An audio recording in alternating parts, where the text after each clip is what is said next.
did nothing with their tax cuts. Paul, thanks for your comments. We'll let it go there, and thanks for all your comments as well. We'll take you live to the Senate floor here on C-SPAN 2. 2012, to the Senate. Under the provisions of Rule 1, Paragraph 3 of the Standing Rules of the Senate, I hereby appoint the Honorable Bernard Sanders, a senator from the state of Vermont, to perform the duties of the chair. Signed, Daniel K. Inouye, President Pro Tempore. Mr. President. Majority Leader. I move to proceed to count number 419S3254, the Defense Department Authorization Bill. Clerk will report the motion. Motion to proceed to the consideration of S3254, a bill to authorize appropriations for fiscal year 2013 for military activities of the Department of Defense and so forth and for other purposes. Mr. President, the next hour will equally divide and control between the two leaders or the designees, with the majority controlling the first half, the Republicans the second half. The filing deadline for first degree amendments to the Sportsman's Bill is 4 o'clock today. Mr. President, we're trying to work on an agreement with the Republicans to vote on the Sportsman's Bill and cybersecurity and have a path forward on the Defense Authorization Bill. An agreement in the next couple of hours. Mr. President, I rise today to honor my colleague Chuck Grassley on the occasion, the milestone of his 11,000th vote. Senator Grassley has cast more than 6,400 consecutive votes, more consecutive votes than any senator currently holding office here in the Senate. This is truly a remarkable accomplishment that speaks to his dedication. And I know he considers it a sign of respect for his constituents and for the Senate. Senator Grassley is a farmer, assembly line worker who served in the Iowa State Legislature. He was elected to the House of Representatives here in Washington in 1974 and to the Senate in 1980. Senator Grassley learned the value of hard work early on the family farm. Today his son runs that farm, but Chuck still dedicates himself to working on the farm on many occasions. And then, after that, comes back to Washington. As ranking member of the Judiciary Committee and past chairman of the Finance Committee, Senator Grassley also takes his constitutional oversight responsibilities very, very serious. He has long worked to make the judicial branch more open and transparent. To that end, he sponsored a bill to allow cameras in the courtroom and proposed creating the post of Inspector General. He's been among the most ardent protectors of whistleblowers. As a member of the Agriculture Committee, Senator Grassley brings real-world experience from his Iowa farm to be an advocate for American farmers in Washington. Even when Senator Grassley and I don't agree on issues, I believe we always have the greatest respect for each other. I know I do him, and I feel confident he does of me. I believe he's a principled, dedicated lawmaker and really a genuine person. One little side note, Mr. President. I came to the Senate and I was elected in 1986. So early in 1987, I gave my maiden speech here in the Senate. And it was on the Taxpayers' Bill of Rights, something I'd tried to accomplish in the House, but frankly, I didn't get to first base, and that's an understatement. They paid no attention to me. So when I came here, that was my speech, and I was way back there by the candy drawer and gave a speech on the Taxpayers' Bill of Rights. Presiding, as the presiding officer is now, was David Pryor from Arkansas. He was the chair of the subcommittee dealing with IRS and finance. Senator Grassley was listening to my speech in his office. Senator Pryor sent me a note when I finished that he had written while he was presiding, saying, "I really like your legislation. I want to work with you to get it passed." Well, I was stunned. One of the senior members of the Senate was interested in what I had to say. In the House, I repeat, they wouldn't listen to me. I tried to talk to the chairman of that subcommittee. He wouldn't even do a meeting with me. I still remember his name. I'm not going to mention it here on the floor, but I remember it. And Senator Grassley contacted me and said, "I want to work on this legislation." And they worked with me, and my first year in the Senate, we passed the historic Taxpayers' Bill of Rights to make the taxpayer a little more equal to the tax collector. Really, it was landmark legislation. It would never have happened but for Senator Grassley. So I really admire what he's done for America in many different ways, but certainly in that manner. I know that my friend, the Republican leader, is going to speak about Senator Grassley, and I've explained to his staff that I have to run to another meeting. So I do have just a couple minutes worth of stuff to say that I think is important. The work before us in these waning days of Congress presents a test of really our character, that of this body, a test of our willingness to rise above partisanship for the good of this great nation. And although I was disappointed the Senate was unable to move quickly to vote on final passage of Senator Tester's sportsman's package, I hold fast to my optimism that we can pass that. We have a great deal to accomplish during the next 6 weeks in order to safeguard our country's financial health and protect middle-class families. But we won't complete anything without bipartisan cooperation. As Senate Majority Leader George Mitchell once said, and I quote, "Bipartisanship means you work together to work it out," close quote. So I hope to see that type of cooperation on display when the Senate votes today to reconsider stalled cybersecurity legislation. If we can work together to address these two issues, the sportsman's package and the cybersecurity bill, it'll set a tone of cooperation that will characterize the remainder of this Congress and next Congress as well. National security experts say there is no issue facing this nation more pressing than the threat of a cyber attack on our critical infrastructure. Terrorists bent on harming the United States could all too easily devastate our power grid, our banking system, and our nuclear plants. A bipartisan group of senators has worked for 3 years to craft legislation that would do just that, yet Republicans filibustered this worthy measure in July. It's imperative that Democrats and Republicans work together to address what national security experts have called, quote, the most serious challenge to our national security since the onset of the nuclear age 60 years ago. So, Mr. President, I found it encouraging when a number of my Republican colleagues, McCain, Hutchison, Chambliss, Coates, and Blunt, recently wrote President Obama advocating legislative action on cybersecurity. They wrote, an issue as far-reaching and complicated as cybersecurity requires formal consideration and approval by Congress. Only the legislative process can create the durable and collaborative public-private partnership we need to enhance our cybersecurity, end of quote. Senator Lieberman, Chairman, Ranking Member Collins have worked their hearts out. They have compromised with these people and many others to have the bill that's now before us. This group of senators that I've just read off says they remain committed to the legislative process. Today, they'll have an opportunity to demonstrate that commitment. On several occasions, since Republicans filibustered the cybersecurity bill this summer, I've asked my colleagues to bring to me a list of amendments they would like to debate as we consider this legislation. Today, they yet have another opportunity to do so. They can show their commitment to a legislative solution to cybersecurity threat by advancing this worthy measure and moving forward with a productive debate on the issue. This is yet another opportunity for this Congress to prove it can cooperate and compromise when it matters the most. But it won't be our last opportunity. Before the end of the year, we must craft a balanced agreement to reduce the deficit and protect middle-class families from a tax hike. As cyber terrorism represents a serious threat to our national security, so the looming fiscal cliff represents a serious threat to our economic security. I'm heartened to see that a number of Republicans, including a number of prominent conservatives, have opened the door to a balanced agreement.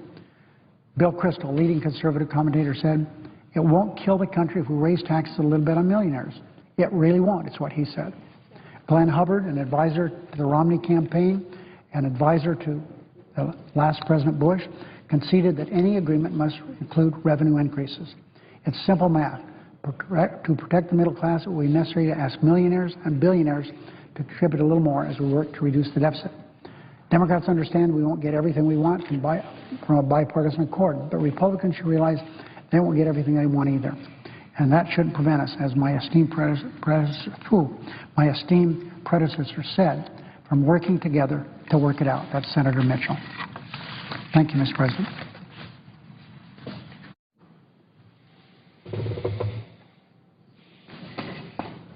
Mr. President. Republican Leader. Mr. President, our good friend from Iowa, Senator Grassley, has cast his 11,000th vote. Since the founding of the Republic, only 2,000 men and women have served in the Senate. Only 23 have cast more votes than Chuck Grassley.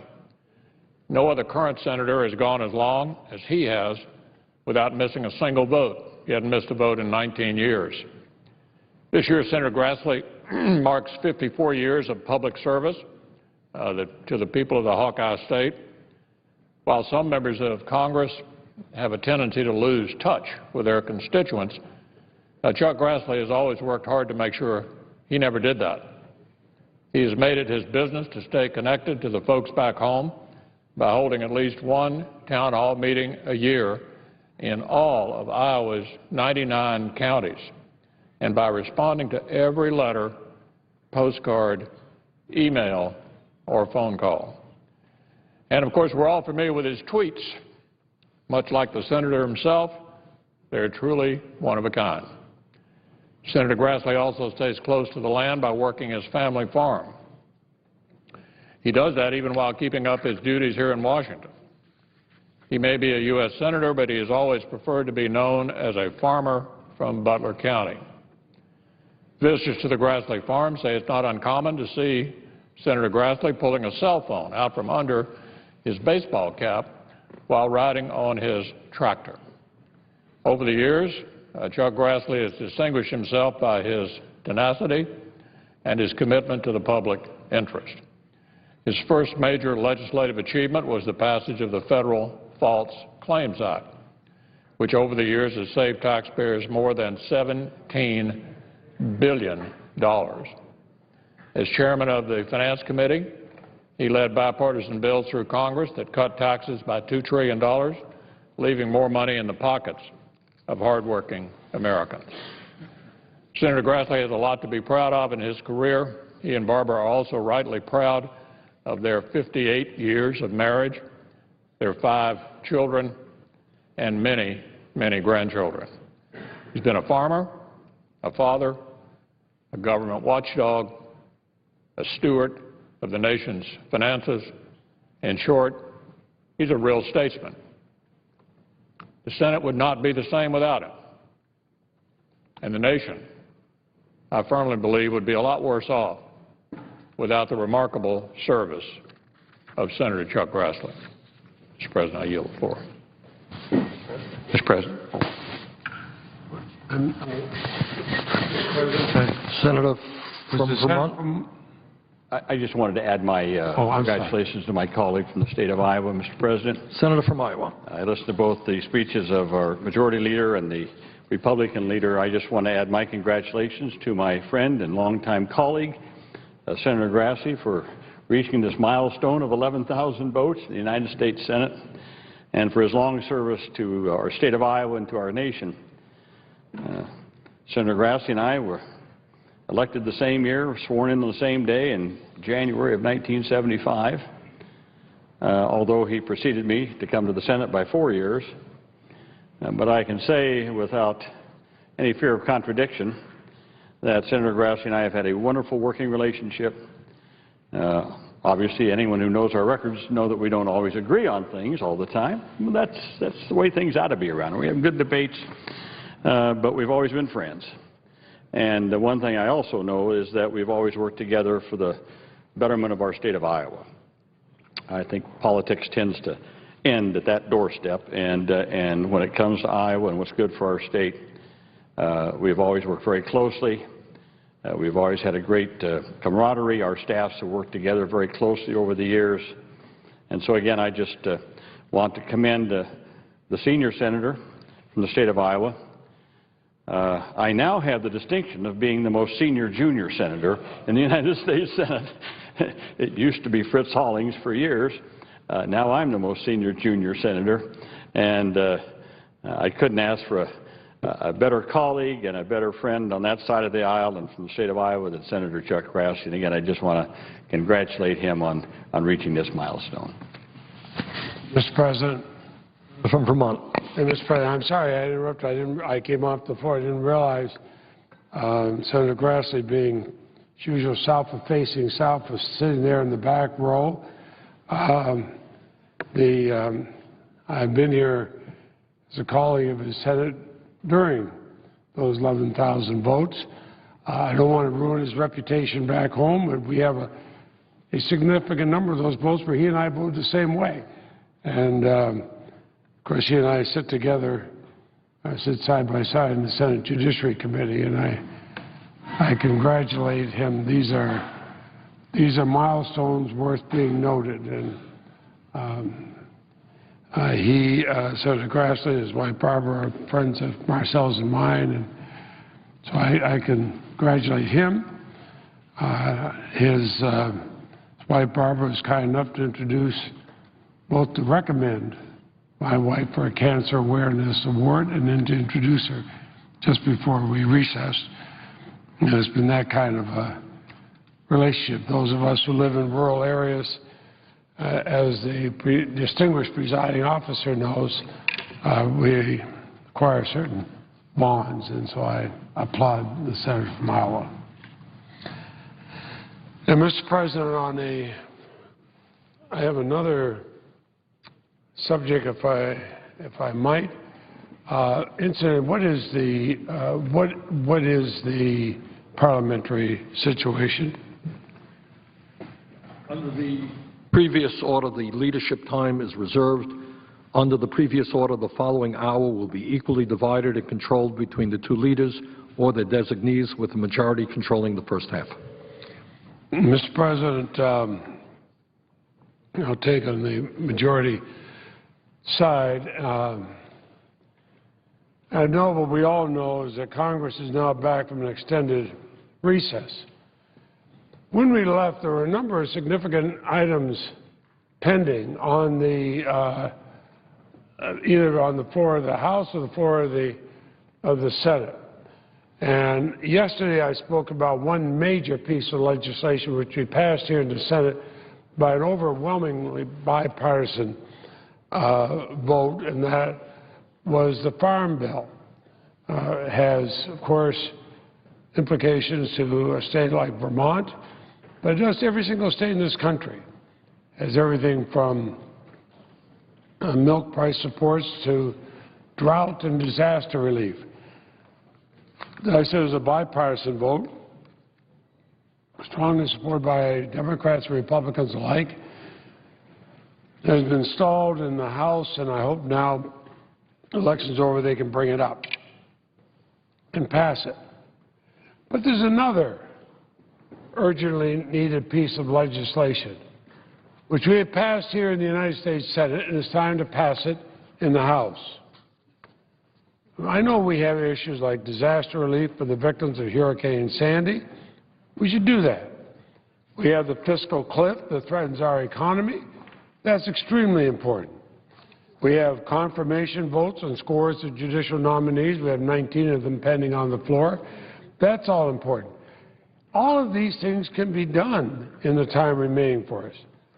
But one of the important legislative priorities is the Violence Against Women Reauthorization Act. The Violence Against Women Reauthorization Act. I wrote that with Republican Senator Mike Crapo of Idaho. This was and is a bipartisan piece of legislation. It won the support of all women senators in this body, Republican and Democratic alike. It passed by an overwhelming margin in this body. I know the distinguished presiding officer was a strong supporter of it. This Senate-passed bill deserves to be on our short list of priorities for the rest of the year. I was pleased to see that the President and Speaker Boehner have indicated willingness to work toward a bipartisan solution to avoid the fiscal cliff. But on VAWA, the Violence Against Women Act, the time for posturing is long past. Congress has failed to pass the Bipartisan Violence Against Women Reauthorization Act. It passed the Senate with 68 votes more than 200 days ago. We had to take it up and pass it in the House. And I'm committed to ensuring that VAWA addresses the changing needs of all victims. I stand ready, as I have from the start, to work with members from both parties. I look forward to hearing from the Republican leaders in the House and to seeing this important measure enacted. You know, both parties could have celebrated the passage of yet another bipartisan VAWA reauthorization bill after the Senate's convincing vote in April. Today, more victims. There have been a lot of victims since April. They could be receiving the critical protections included in the Senate-passed VAWA reauthorization bill. In the months since the Senate passed the Leahy-Crapo bill, we've been reminded of the importance of VAWA. In Wisconsin, I'll give you a couple of examples. Let me tell you, these are very grim stories, but let me tell you some grim stories about what's happened. In Wisconsin, a gunman opened fire at a Milwaukee area spa. He wounded 4 people and he killed 3 people, including his wife.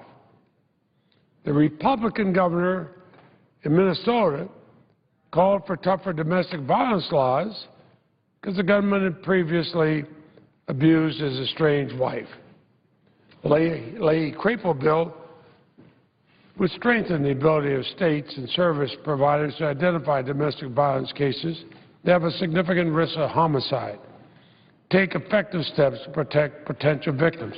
In another case, in Amherst, Massachusetts, an Amherst college student was raped by a classmate, but she bravely stepped forward in the pages of her school newspaper to describe the lack of response from school administrators to that crime.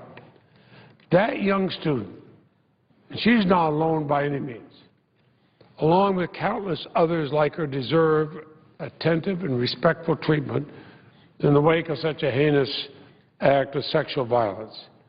And our bill would encourage such a response with new campus protections.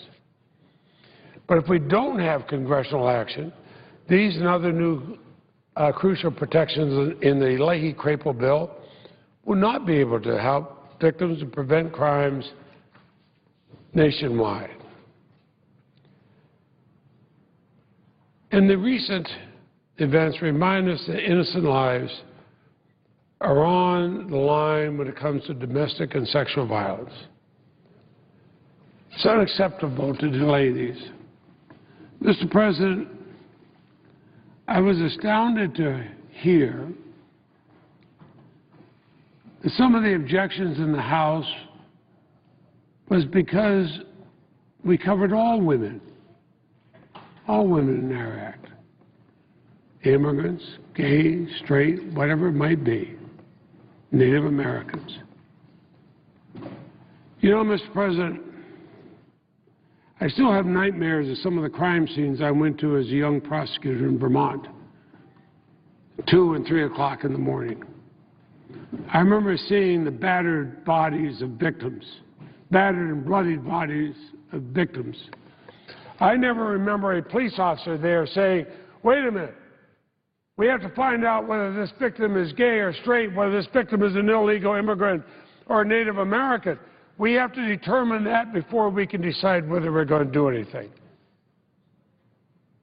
Distinguished presiding officer was mayor of our Queen City of Burlington.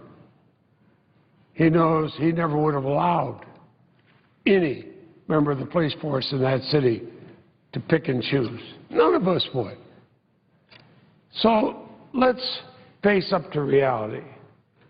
Let's stop saying we can't pass this bipartisan bill because we got to limit it and we have to pick and choose who are victims. I've said over and over again on this floor, Mr. President, a victim is a victim is a victim. So let's come together. Let's send the bipartisan Leahy-Crapo bill to the President without further delay. Let's stop the deaths and the beatings and the rapes that are occurring. How many of us can pick up an article in the paper and read of one of these things and not be shocked? But every one of us have in our, as members of Congress, the ability to do something to stop it. This is an easy bill to pass. It passed by a wide, strong, bipartisan effort here in the Senate. Let's just take it up. I'll call a vote in the House on it. I've heard from enough Republicans and Democrats in the House of Representatives. This bill came up for a vote. It would pass.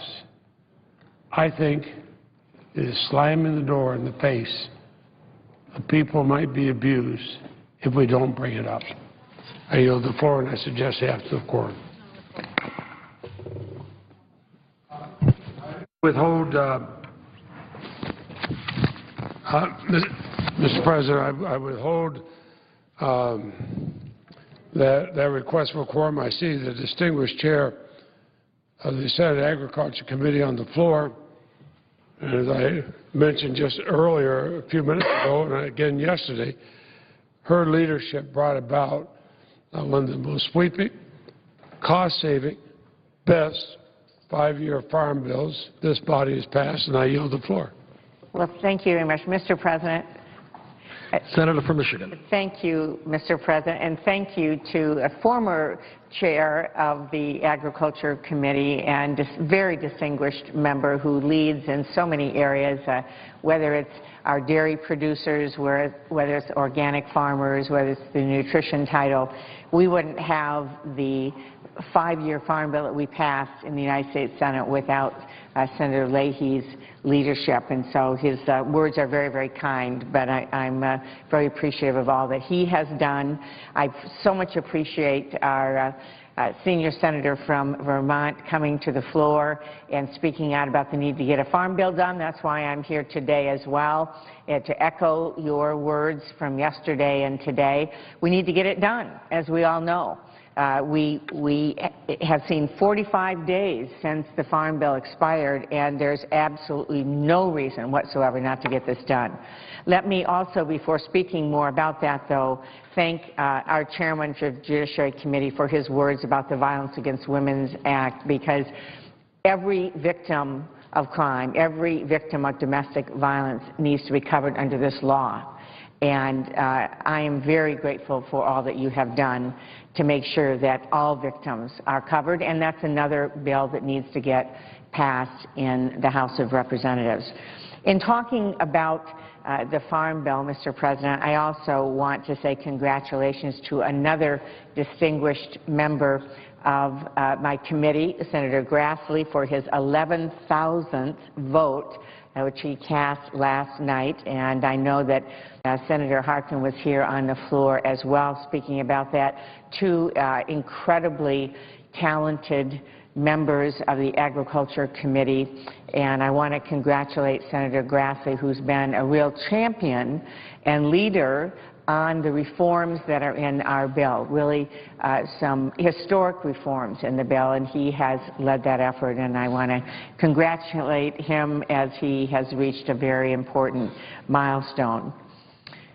You know, Mr. President, farming is the riskiest business in the world, and this year it's even riskier. And I believe because of what's happening on the climate change, it will be even more riskier in the future. And so it's incredibly important that we step up and get a farm bill that gives our farmers the tools that they need to manage their risks. In the spring, we experienced late freezes that wiped out fruit crops in a number of states, including in Michigan, where our cherry growers were just about wiped out and currently have no access to crop insurance, although part of our farm bill is creating a path for them, and we are very pleased to be creating a path for them to have crop insurance. But it was devastating this spring. Then we saw in the summer record-breaking droughts that left crops withering in the fields, and in our bill as well we address issues of drought for livestock producers, which is incredibly important, and by the way fully paid for in the savings of our bill. Then we saw Hurricane Isaac flooded croplands, and Hurricane Sandy has caused destruction like nothing we could have imagined. In a year when there were so many reminders of the need for risk management for our farmers, there is absolutely no excuse not to finish the job and get a farm bill done by the end of this year, and I'm optimistic that we're going to be able to do that. I hope my colleagues will remember how we came together in June to pass the Bipartisan Agricultural Reform, Food and Jobs Act here in the Senate. I want to thank my ranking member and colleague, Senator Roberts, for his leadership in this effort. We really did this together, working across the aisle, listening to all of the members of the Senate. And as you know, we eliminated 100 different programs and authorizations that didn't make sense anymore or were duplicating something else. We streamlined programs to make them work better for farmers and ranchers, and we saved taxpayer money and cut $23 billion in spending. And at this time when we are looking at coming up with a way to reduce the deficit and put us on a path for balancing the budget, I can't imagine why we wouldn't want to take the savings from our bipartisan farm bill and include that in this much-needed agreement that we need to come to by the end of the year. This was not only a bipartisan effort, but because it was deficit reduction, it's one of the few deficit reduction bills, if maybe the only one, that we actually have passed this year. And we need to make sure it gets all the way to the finish line. We can't afford to walk away from the reforms in this bill. We can't afford to walk away from our dairy farmers who are right now operating without any kind of safety net. The current policy doesn't work for them. So just extending that makes no sense. It's a disaster waiting to happen. We can't afford to walk away from our dairy farmers. We can't afford to walk away from livestock producers who need the permanent disaster assistance we passed in the Senate Farm Bill. And by the way, it's in the House bill as well that came out of committee, which is also bipartisan. And we can't afford to walk away from the critical priorities in conservation of our land and air and water, of energy, and not only biofuels, but the new jobs available in bio-based manufacturing, which I'm seeing happen in Michigan as well as all across the country. We can't afford to walk away from support for our specialty crop growers, our fruit and vegetable growers, which are so important for our families, for their health, and for the economic strength of our country as well. Forestry, nutrition, which affects so many families and so many children in schools. We can't afford to walk away from important funding and policy reforms in each one of these areas. We just need to get this done. This is not rocket science. It's just a matter of making it a priority and spending a little bit of time and getting it done. Voters in the election made one thing very clear. They want bipartisanship. They want us to just work together like we have done in the Senate, both in the Agriculture Committee and on the floor, to be able to get a 5-year farm bill, and they want us to simply get things done. The House of Representatives has a chance now to follow our lead, to pass a bipartisan bill that reforms agricultural programs, that cuts the deficit, ends direct payments and other unnecessary subsidies, and gives farmers the risk management tools that they desperately need going forward. Everywhere I go, I hear from farmers who say they need us to get this done. They get up early in the morning, they work hard all day, they come home late.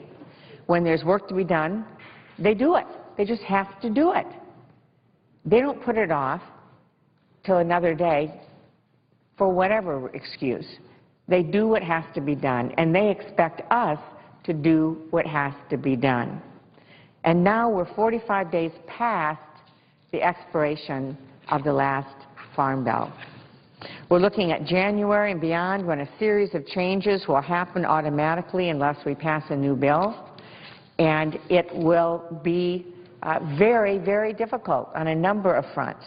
We could see chaos in the markets and confusion from farmers as we revert back to what's called permanent law, which is a collection of policies from the Depression era that are poorly suited to the way that agriculture is done today. Again, it makes no sense. We can't let this happen. There is no excuse for not getting the bill done by the end of the year. We have done it in the Senate when everyone said it was impossible. We put the votes together in just a couple of days with 73 amendments and went through and voted on every single one of them. And then we voted to pass the bill and got the job done. Now it's time for our House colleagues to do the same. I'm looking forward to working with the leadership of the House Agriculture Committee. I have great confidence that we can sit down together and produce a final bill to bring back to the Senate that will allow us to get this done before the end of the year. Now's the time to do it, and I'm urging our House colleagues to put this on the top of their list. Thank you, Mr. President. Mr. President. The Senator from Vermont. Mr. President, I think the American people and members of Congress are, now that the election is over, are paying a great deal of attention to the so-called fiscal cliff and to deficit reduction in general. And as we discuss deficit reduction, which is clearly a major issue for our country, it is important for us to remember how we got to where we are today. And where we are today is approximately a $1 trillion deficit and a $16 trillion national debt. And I hope that everyone does remember that back in January 2001, when Bill Clinton left office and George Bush assumed the presidency, at that moment in history, this country had a $236 billion surplus, and economists were projecting that that surplus would grow and grow and grow in the future. The reason, to a very significant degree, that we are where we are today in terms of the deficit has everything to do with the fact that we went to war in Iraq and Afghanistan, but we didn't pay for those wars, which, by the way, by the time we take care of our last veteran, will cost us more than $3 trillion. When you don't pay for expensive wars, you add to the deficit. And, Mr. President, when you give out a huge amount in tax breaks, as we did under the Bush administration, and a lot of those tax breaks went to the wealthiest people into this country, when you give tax breaks to millionaires and billionaires and you don't offset them, you also add to the deficit. And when you pass a Medicare Part D prescription drug program written by the insurance companies, more expensive than it should be, and you don't pay for that, you add to the deficit. And in the midst of this Wall Street-caused recession, one of the points that many people have not seen is that today at 15.2%, revenue is the lowest that it has been as part of our GDP in 60 years. When workers lose their jobs, businesses go under, less revenue comes into the federal government, adding to our deficit crisis. That, to a significant degree, is why we are where we are today. And when we talk about deficit reduction and how we go forward, there's another reality that we have to address. And that is, Mr. President, that the middle class of this country is disappearing. Not only is unemployment in real terms close to 15%, but median family income in the last 10 years has gone down by over $3,000. Meanwhile, in the midst of all that, we have the most unequal distribution of wealth and income of any major country on earth. You have the top 1% owning 42% of the wealth in America, while the bottom 60% own just 2.3%. In the last study that we have seen on income distribution between 2009 and 2010, 93% of all new income went to the top 1%, and the bottom 99% shared the remaining 7%. So you're seeing a disappearing middle class, people on top who are doing fantastically well, and very high rates of poverty. Now, I say all that as a prelude to suggest how we should go forward in terms of deficit reduction. And the main point that I want to make is that it is absolutely wrong, it is immoral in my view, and it is bad economics to move forward on deficit reduction on the backs of the elderly, the children, the sick, and the poor. And what we as a Congress have got to do is to make several points very clear. There are a number of folks out there talking about cutting Social Security. Well, let's get the facts straight. Social Security has nothing to do with the deficit because it is independently funded by the payroll tax. And let me quote maybe an unlikely source on that issue, and that is on October 7th, 1984, President Ronald Reagan said, and I quote, "Social Security has nothing to do with the deficit. Social Security is totally funded by the payroll tax levied on employer and employee. If you reduce the outgo of Social Security, that money would not go into the general fund to reduce the deficit. It would go into the Social Security Trust Fund. So Social Security has nothing to do with balancing a budget or erasing or lowering the deficit." End of quote. President Ronald Reagan, October 7th, 1984. I don't often agree with Ronald Reagan, but he is absolutely right. I am very pleased that just a few days ago, Majority Leader Harry Reid said pretty much the same thing. Don't mess with Social Security. It has nothing to do with deficit reduction. So I hope very much that the Senate will agree that as we go forward on deficit reduction, Social Security should be off the table. Now, many of us want to make sure that Social Security is solvent for the next 75 years. How do we do it? I have ideas. Others have different ideas. But it is not part of deficit reduction. Mr. President, in my view, at a time of great recession when so many people are hurting, we must not cut Medicare. We must not cut Medicaid. There are ways to do deficit reduction which are fair. And let me suggest some of the ways that we should do it. The President has been very clear. This is what he campaigned on, that it makes no sense at all from an economic or moral perspective that we continue Bush's tax breaks for the top 2%, people who are making $250,000 a year or more. If we end those tax breaks, that's $1 trillion going to deficit reduction. Mr. President, right now, 1 out of 4 profitable corporations in this country, including corporations that make billions of dollars a year, are paying nothing in taxes. Some of them have actually gotten a rebate from the IRS. So before we talk about cutting Medicare, Medicaid, or education, let's make sure that we do away with the loopholes that many large and profitable corporations are currently experiencing. Mr. President, one of the particularly outrageous examples of tax avoidance that is taking place right now has to do with the tax havens that exist in the Cayman Islands, Bermuda, and in other countries. There are estimates that we are losing over $100 billion a year because corporations and wealthy individuals, instead of paying their federal taxes to this country, are stashing their money in tax havens in other countries. That is wrong, and that's an issue that we must address. And lastly, when we talk about deficit reduction, we've got to remember that we've tripled defense spending since 1997. We now spend as much money on defense, or almost as much, as the rest of the world combined. No one disagrees that there is enormous waste, bureaucracy, unnecessary weapon systems in the Defense Department that we can eliminate while we maintain the strongest defense in the world. So, Mr. President, let me just conclude by saying this. Yes, we have got to go forward with deficit reduction.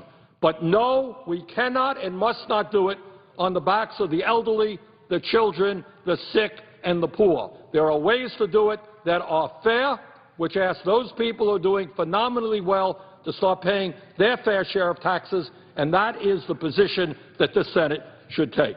Thank you very much, Mr. President, and I would yield the floor. The Senator from Arizona. Mr. President, I ask unanimous consent to address the Senate as if in morning business. Without objection. Mr. President, I have a resolution at the desk and ask for its consideration. The resolution will be received and appropriately referred. The resolution will be received and appropriately referred.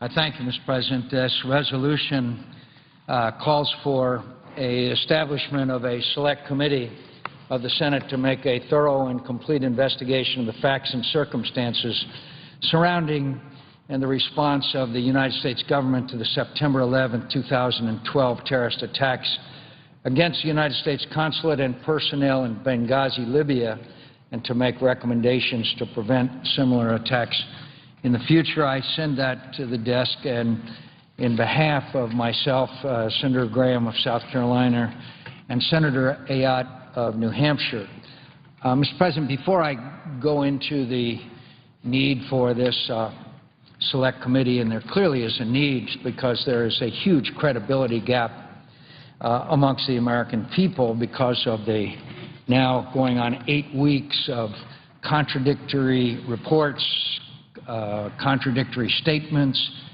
beginning with the President of the United States. The President of the United States, on the day of the on September 12th, went to the Rose Garden and stated that he opposed terrorist attacks. And then that evening, as we found out after the election, with an interview with 60 Minutes, the President stated, and I will provide the quotes for the record, the quote, "We don't know who was responsible for these attacks." So he went from condemning, quote, terrorist attacks to saying to Mr. Croft of 60 Minutes that he didn't know who was responsible, and then in the days following in various venues, whether they be late-night talk shows or the United Nations, the President went on to allege that this was a hideous video that triggered a spontaneous demonstration. Not true. Not true. The President of the United States did not tell the American people the truth about the attacks that took 4 brave Americans' lives that went on for 7 hours, for which we were totally unprepared. Mr. President, 4 brave Americans died. It has now been 8 weeks. The American people have received nothing but contradictory statements from all levels of our government. One of the more salient events was 5 days after, when clearly it had been identified as a al-Qaeda-affiliated terrorist attack. The United Nations ambassador, at the direction of the White House, went on all Sunday talk shows to allege that this was a spontaneous demonstration triggered by a hateful video, as did our Secretary of State, as did, most regrettably, the President of the United States.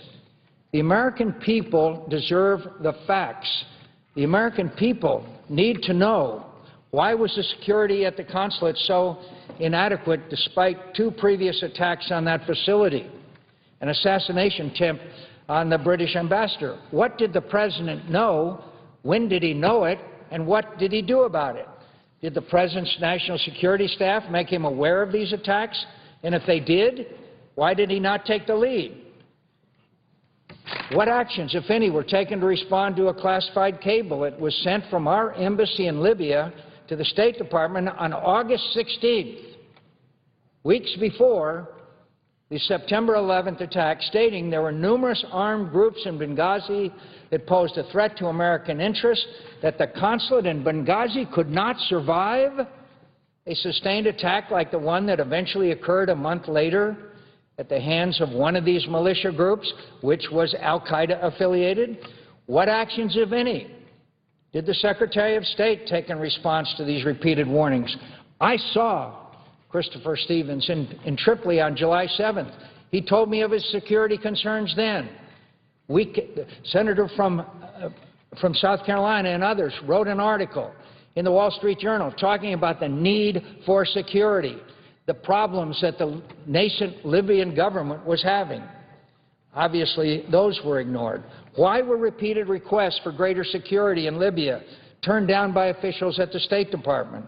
On the anniversary of the worst terrorist attack in American history, and after multiple attacks this year on our consulate in Benghazi and other Western interests there, why were U.S. armed forces in the region not ready and positioned to respond to what was clearly a foreseeable emergency? The fight went on for 7 hours.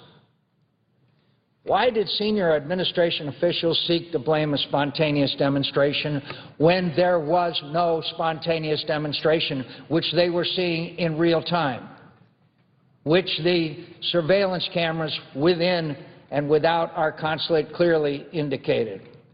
Why is it that anyone, including our ambassadors to the United Nations would believe that spontaneous demonstrations are composed of people with mortars, with rocket-propelled grenades, and heavy weapons. No one believes that. Why did President Obama insist that he labeled the events in Benghazi an act of terrorism on September 12th when we know now, I repeat, we know now, that in an interview with 60 Minutes on the same day, he explicitly refused to characterize the attack in this way, and he then spent nearly 2 weeks putting the emphasis on a spontaneous protest to a hateful video, including in his address to the United Nations on September 25th. Mr. President, we need a select committee. Americans deserve to know. The families of those slain and murdered Americans need to know. And why in the world the administration or our friends on the other side of the aisle or anyone would resist the appointment of a select committee, I do not know. We have to have a select committee. The people of the United States deserve it, and the families of those deserve it. They deserve answers. In 8 weeks now, they have not gotten the answers, and the only credible way of getting those answers is with a select committee. I understand today that the President of the United States took some umbrage at statements that Senator Ayotte, Senator Graham, and I have made concerning this issue. We believe whoever it is must be held responsible, I say to the President of the United States, most importantly, the President of the United States, who is Commander-in-Chief, who so far, in my view, has not exercised those responsibilities and also not informed the American people of the facts. This President and this administration has either been guilty of colossal incompetence or engaged in a cover-up, neither of which are acceptable to the American people. Mr. President, if it appears that I feel strongly about this issue, I speak for the families, I believe, of those who were murdered. I speak as a friend of Christopher Stevens. I speak as a person who knows something about warfare. I speak something with some authority that this attack clearly could have been prevented if the facts on the ground had been clearly taken into consideration, including the ample warnings, including the warnings that was sent on August 16th stating that the consulate could not successfully resist a concentrated attack by al-Qaeda-affiliated groups. That alone convinces me, and I believe most Americans when they find out, that the actions to prevent these murders were clearly insufficient, if not totally incompetent. Mr. President, I see that the senator from South Carolina is here to join me, as well as the senator from New Hampshire. And I yield, Mr. President, I ask unanimous consent to engage in colloquy with both the senator from South Carolina and the senator from New Hampshire. Without objection. Very briefly, I'll turn it over to the senator from New Hampshire. Here's the request of the body. Benghazi needs to be investigated. We need to find out what happened so it never happens again. You have 4 Americans killed, the first ambassador killed in line of duty in 33 years. That's worthy of our time. Dianne Feinstein's doing a very good job with Saxby Chambliss on the intel side. General Petraeus must testify. I think Secretary Clinton must testify. Here's the problem that I have with the approach we're taking. Armed Services needs to ask DOD, how could you not come to the aid of the consulate for almost 8 hours on September 11th of all days? The State Department needs to be asked, why did you deny additional security requests that had been made for months, and could you not see this coming? And the CIA needs to be asked a lot of questions also. A select committee where you have members of Intel, Foreign Relations, and Armed Services listening to all 3 agencies explain themselves, I think is essential to get to the truth.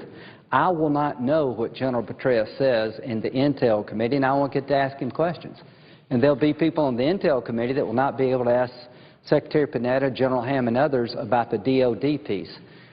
This is a failure along many fronts, and the best thing for the Senate to do, I think, is have a bipartisan select committee where you combine the resources of all three of the committees who have jurisdiction over different pieces and create a professional approach to solving the problem.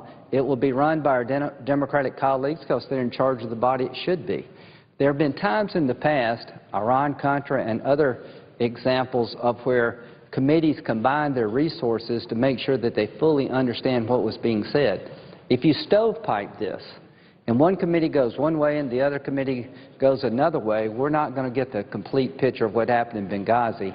And that's what we're asking, is that the minority leader and the majority leader create a select committee of the three committees that have primary jurisdiction here over each moving part so we can get to the bottom of this. And here's why it's important. There are a lot of conspiracy theories going on in the Internet, and I'd like to be able to say that's just not so because here's what we found. There's a lot of accusations being made against people I know and like. I'd like to be able to say this accusation's unfounded, and if unfortunately there's some accountability to be had by somebody I like, I would say here's why we had to do it. It would help us all to go to the public and say we did this together, we did it in a professional, logical way, and here's the results of our work product so we can get Benghazi behind us and move forward. Until we do that, you're going to, I think, fail the American people. I think the process that we're engaging in today is going to lead to uncoordinated fact-finding.